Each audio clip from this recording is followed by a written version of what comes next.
We'll start with VAR in Scotland because of this week's event, shall we? Okay, yeah, absolutely, mate. Now, this is something I've not really followed myself, so feel free to explain it to the best that you can. Right, so um, as you know, I'm a Celtic fan, and VAR is very hotly requested by the old firm because of recency bias is going to come into play. That Penalty to they, Rangers. yeah, pretty much like every week they get a penalty. Bear in mind this week's probably the only exception, and God knows how long. Um, but they're still crying for penalties when they're not given. Yeah. Like, obviously, as a fan at Ideal Firm, you'll probably have a good opinion on this because you're going to feel like most like of the lesser clubs get harder done by decisions against Celtic. You know what? You're absolutely right on that one because like I do feel like occasionally it's a hard one, right? Because Livingston, let's face it, out of all the SPL teams, we have the smallest support, right? We do, and I feel like a lot of the time it can be the referees can get intimidated by the fact that for example, when you come to the Tony Mac Arena, you just take free stands. We have the one. By the bigger supports, we feel like sometimes that does influence the ref's decision, but then obviously that also works in the opposite way because obviously refs know that this is a common thought process of a lot of fans. So sometimes they try to go too hard the other way, and then they'll from get hard done by some decisions because they're conscious of the fact that there's a stigma around. So yeah, you know what, you're raising an absolute point because it goes both ways as well. So yeah, VAR for me is an absolute necessity. I think the quality of refereeing in the Scottish League is is one of the lowest I think I've ever seen this season in particular. Do you want to know? Do you want to know a fact? Go for it. What weekend? There's a weekend. There was the one weekend. I don't know if you remember this in Scotland where the referees went on strike. Okay, yeah. And it was the weekend we brought in. I think it was Swedish or Norwegian. One of like the Scandinavian countries referees came in, and that was the lowest amount of mistakes by officials in a weekend in Scotland.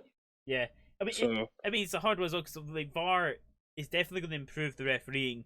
This, I mean, it's gonna let's face it, like it's going to be the same that's going to happen. It happened in like, England. We're going to have VAR come in, and we're going to have massive stoppages of play. Right, we are because refs are going to have to get used to it, and the implementation of it is going to take a while.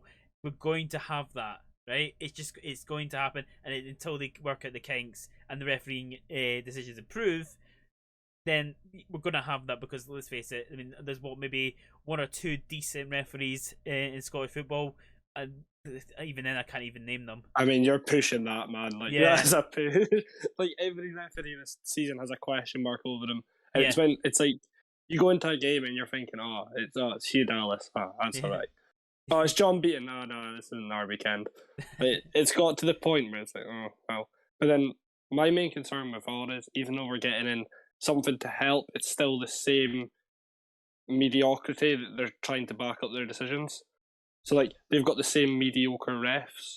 Mm-hmm. Yeah, yeah, 100%. We look at the problems it's created in England as well.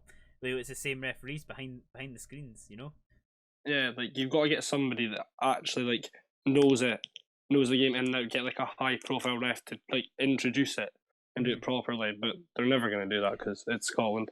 Yeah, I think it was I maybe get the player wrong on this one, but I'm pretty sure it was Martin Keough that said that they should have two referees and an ex-player in the booth to explain to help with some decisions, because players would obviously give a better circumstance of to maybe their intentions and some decisions, and therefore make it maybe less a bit more black and white on some decisions rather than always debating whether or not that should have been given or whatnot. Seeing it from players' perspective as well obviously helps, but I also thought there was a bit of a kind of decision by comment from Martin Keough because we don't really know, for example, if like having an ex-player what their views on the teams are and whatnot. Yeah, because if you've got an ex-player in the booth and he's gonna be like, like you don't know the troubles. Like obviously if they're decades apart, but say you got somebody. For example, you got like Roy Keane, who's a highly contested person. Yeah, like he's gonna dislike a lot of people. Like as much as a United fan, for example, like he doesn't like Pogba, so he's just like if Pogba does something bad, he's gonna sway stuff. Even though it's a United player, it's a poor example that way. But if they don't like a player like Graham Souness does not like Paul Pogba, he's gonna like that. It's gonna sway if you like a player or not, or how they play.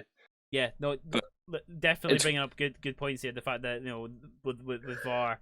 because it's not a perfect system. It hasn't been. I think the closest league I've seen that's maybe got it more right than wrong is the French league. I think the French league has got it more right than wrong. Definitely seen some of the decisions that have been made, and the fact that referees are owning up to their mistakes a lot in that league whenever they make one, and using the screen in the proper intention it was designed for, not as a kind of everyone else thinks you're wrong, mate, go to the screen to sell it, that has become in England.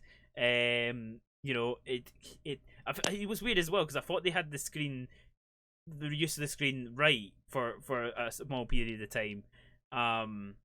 It should be the referee that decides to go to the screen.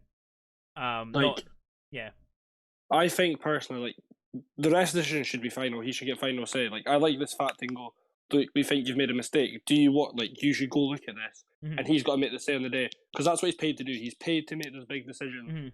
There shouldn't be he should be able to see the angles they're seeing, and if they're saying that's a stonewall penalty, as a qualified official, you should be able to go, yes, that is.